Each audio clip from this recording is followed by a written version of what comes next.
जय हिंद दोस्तों। UP triple S C NM के एग्जाम के लिए अब सिर्फ और सिर्फ 12 दिन शेष बचे हैं। आपको इन 12 दिनों में इतनी मेहनत करनी है, इतनी तैयारी करनी है जिससे आपका सिलेक्शन इस एनएम के एग्जाम में हो सके। और इसीलिए मैं आप सभी के सामने यह वीडियो लाया हूँ। इस वीडियो में मैं आपको 11 टॉपिक दिखाऊंगा और जिससे इन 11 टॉपिक से पिछली बार 2022 वाले एनएम के एग्जाम में 70 से अधिक प्रश्न पूछे गए थे, सिर्फ और सिर्फ इस 11 टॉपिक से। और आप सभी लोग यदि इन 11 टॉपिक को कंप्लीट करके चले जाते हैं तो आपका स्कोर और भी इंप्रूव होगा, आपका स्कोर भी अच्छा होगा और आपका सिलेक्शन भी हो सकता है। तो आप सभी लोग अभी आपके पास समय है इन 11 टॉपिक को कंप्लीट करने के लिए। अगर आपने कंप्लीट कर लिया है तो आप इसका रिवीजन कीजिए। अगर आप अभी तक आपने इसको कंप्लीट नहीं किया है तो अभी आप इसको कंप्लीट अवश्य कर लें। मैं आपको प्रूफ भी दिखाऊंगा कि किस टॉपिक से कितने प्रश्न पूछे गए हैं। यहां तक कि एक एक टॉपिक ऐसा है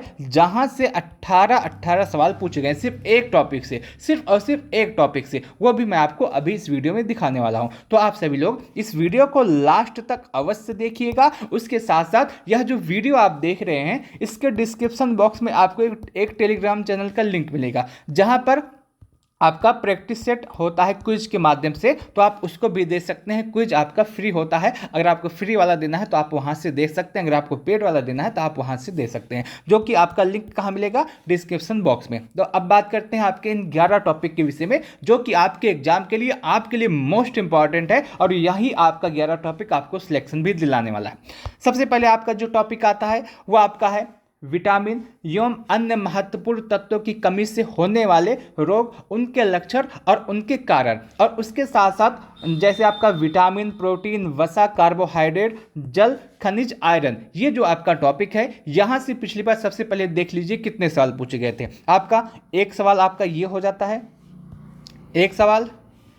उसके बाद आपका मैं पढ़ता हुआ चलूं, देखिए इसमें आपसे पूछा क्या गया है, भोजन में आयरन की कमी, आयरन के कम अवशोषण से कौन सा कारक है, यह आपका पहला सवाल पूछा गया है। दूसरा सवाल आपका आता है, किस विटामिन को रक्तरोधी विटामिन के रूप में जाना जाता है, ये दूसरा सवाल है। तीसरा सवाल आपके सामने आता है, बांझपन किस विटामिन की कमी से होता है। चौथा सवाल आपके सामने आता है, विटामिन डी की कमी से कौन सा रोग होता है। उसके बाद अगर हम बात करें, पांचवा सवाल आता है कि निम्नलिखित में से कौन शरीर निर्माण आहार है, ये आपका पांचवा सवाल हुआ। ये आप देख सकते हैं कि एक टॉपिक और यहां से 5 सवाल। कितने सवाल?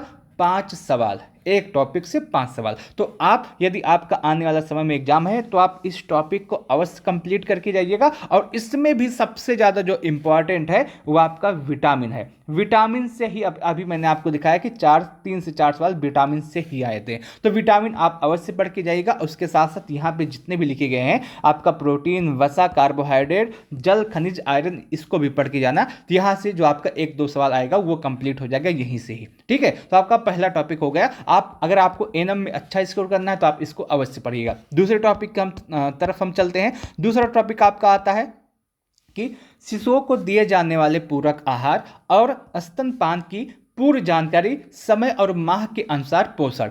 आपका पोषण का जितना भी है सब इंपॉर्टेंट है, क्योंकि पोषण से पिछली बार अच्छे खासे सवाल पूछे गए थे और इस बार भी आपके अच्छे खासे सवाल पूछे जाएंगे। अगर हम सबसे पहले यही दिखाऊं कि कितने सवाल इस टॉपिक से आए थे तो आप यहाँ पे देख सकते हैं, एक सवाल आपका ये हो जाता है, उसके बाद 2 सवाल, उसके बाद 3 सवाल, 4, 5, 6, 7, 8, 9, 10 सवाल। एक टॉपिक से कितने सवाल? 10 सवाल। और टॉपिक क्या है? बहुत ही ज़्यादा सिंपल है। सिंपल टॉपिक है, आपका पोषण से संबंधित है। उसके बाद जो बच्चे होते हैं, नवजात शिशु होते हैं, उनका पूरक आहार हुआ, उनका स्तनपान हुआ, समय के अनुसार, माह के अनुसार पूरा पोषण का जो शेड्यूल होता है वहाँ से ये टॉपिक पूछे गए हैं। आप इसको अभी कंप्लीट कर लीजिए क्योंकि ये आपके लिए, आपके एग्जाम के लिए इंपॉर्टेंट है। अगर पिछली बार इससे 10 सवाल पूछा गया है, अब भी इस बार इसी के आसपास इस टॉपिक से सवाल पूछा जाएगा, क्योंकि ये एनएम के काम से संबंधित होता है। एनएम का जो काम होता है वहां से संबंधित होता है कि वो जो गर्भवती महिला है या फिर जो बच्चे हैं उनको कैसे शिक्षा दे सकते हैं, जो आपका माँ होती हैं उनको कैसे शिक्षा दे सकते हैं, उनके पूरक आहार से संबंधित, उनके आहार से संबंधित, बच्चों के स्तनपान से संबंधित कितनी जानकारी है, वो सभी कुछ यहाँ पे आता है। तो ये टॉपिक आपके लिए जनरल भी इंपॉर्टेंट हो जाता है, इसीलिए आप इस टॉपिक को कंप्लीट अवश्य करके जाइएगा। इस एक टॉपिक से आपके एग्जाम में कितने सवाल पूछे गए हैं? 10 सवाल पूछे गए हैं। तो आप खुद ही समझ सकते हैं कि ये टॉपिक कितना ज़्यादा इंपॉर्टेंट है। ठीक है, तो आप इसको अवश्य पढ़ के जाइएगा। आप अगले टॉपिक की तरफ हम बढ़ते हैं। अगला टॉपिक आपका आता है, अगला टॉपिक है गर्भधारण, गर्भपात, प्रसव के चरण और देखभाल। यह आपका अगला टॉपिक है और यहां से आप चौंक जाएंगे कितने सवाल पूछे गए इस एक टॉपिक से ही। इस एक टॉपिक से ही कितने सवाल पूछे गए मैं आपको दिखाता हूं। पहला सवाल आपका यह हो जाता है, पहला सवाल, दूसरा सवाल, उसके बाद आपका तीसरा सवाल, चौथा सवाल, पांचवा, छठा, उसके बाद सातवां, उसके बाद आठवां, 9, 10, 11, 12, 13, 14, 15, 16, 17, 18। ये 18 सवाल किस टॉपिक से? बस एक टॉपिक से। एक टॉपिक से आपके एग्जाम में 18 सवाल पूछे गए हैं। आप सोच सकते हैं कि ये टॉपिक कितना ज़्यादा जरूरी है। अभी तक आपने ये टॉपिक कंप्लीट अवश्य कर लिया होगा, क्योंकि ये जो टॉपिक है जब आप एएनएम कर रहे हैं वहाँ पर भी इसको विस्तार से बताया गया होगा। अब जहाँ पे आप पढ़ाई कर रहे हैं वहाँ पर भी इसको विस्तार से बताया गया होगा। ये जो टॉपिक है ये इंपॉर्टेंट है। अगर पिछली बार 18 सवाल इससे पूछा गया है और इस बार इसी के आसपास आपसे सवाल पूछा जाएगा, हो सकता है 16 सवाल पूछ ले, हो सकता है 18 के बजाय 20 सवाल पूछ ले, कुछ भी पूछ सकता है। इसीलिए आप इस पूरे टॉपिक को अवश्य पढ़ के जाइएगा। क्या टॉपिक है? गर्भधारण, गर्भपात, प्रसव के चरण और देखभाल। ये आपका सिंपल सा टॉपिक है। यहां से कितने सवाल? 18 सवाल आपके आए हैं। ठीक है, आगे बात करते हैं। इसके बाद आपका जो टॉपिक बचता है वहां मैं आपको बता देता हूं कौन कौन सा टॉपिक है। आप पढ़ लीजिएगा क्योंकि वीडियो बहुत ज़्यादा लंबा हो जा रहा है और ये आपके लिए सही नहीं है, क्योंकि आपके पास अब बहुत कम समय बचा है आपकी तैयारी के लिए।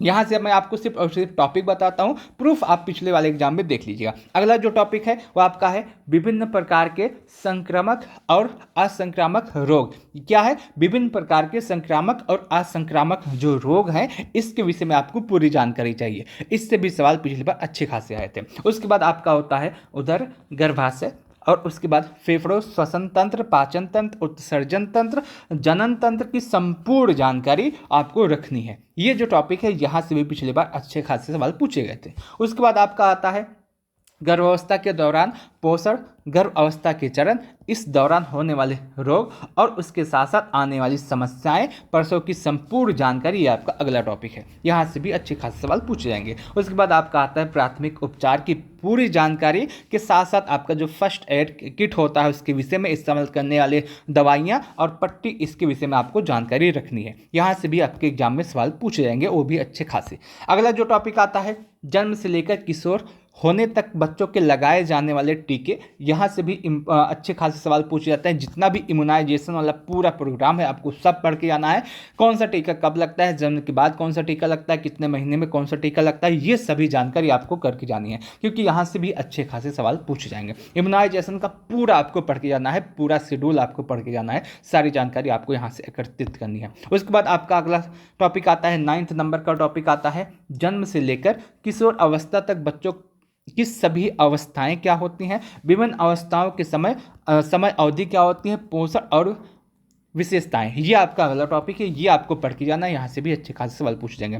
उसके बाद अगला टॉपिक आता है एएनएम की जॉब प्रोफाइल के साथ साथ आपको सीएससी, पीएससी और जिला अस्पताल द्वारा कवर किए जाने वाले क्षेत्र आपको ये पढ़ के जाना है। पिछली बार आपको पता होगा सीएससी भी सवाल आया था, सीएससी से भी सवाल आया था, पीएससी से भी सवाल पूछा गया था और इस बार भी पूछा जाएगा। छोटा सा टॉपिक है, आपको ये पूरा टॉपिक कंप्लीट करने में मुश्किल से मुश्किल 1 घंटा लगेगा, इससे ज़्यादा नहीं लगने वाला है। तो आप इसको अवश्य पढ़ के जाइएगा, एएनएम का जॉब प्रोफाइल, क्योंकि एएनएम का ही काम करना है तो जॉब प्रोफाइल के विषय में आपको जानकारी अवश्य होनी चाहिए कि एएनएम के क्या क्या कर्तव्य होते हैं, एएनएम का कौन सा काम होता है, एनएम की आचार संहिता क्या होती है, सीएससी पे उनको क्या काम करना होता है, प्राथमिक जब फर्स्ट एड लगाना होता है कैसे लगाना होता है, ये सभी जो जानकारी है वो आप यहाँ से देख सकते हैं। ये बहुत बड़ा टॉपिक नहीं, बहुत छोटा सा टॉपिक है, आपका आराम से कंप्लीट हो जाएगा थोड़े ही समय में। उसके बाद आपका आता है अगला टॉपिक, लास्ट टॉपिक क्या है, आपके सिलेबस में जितने भी संगठन दिए गए हैं उन सभी के विषय में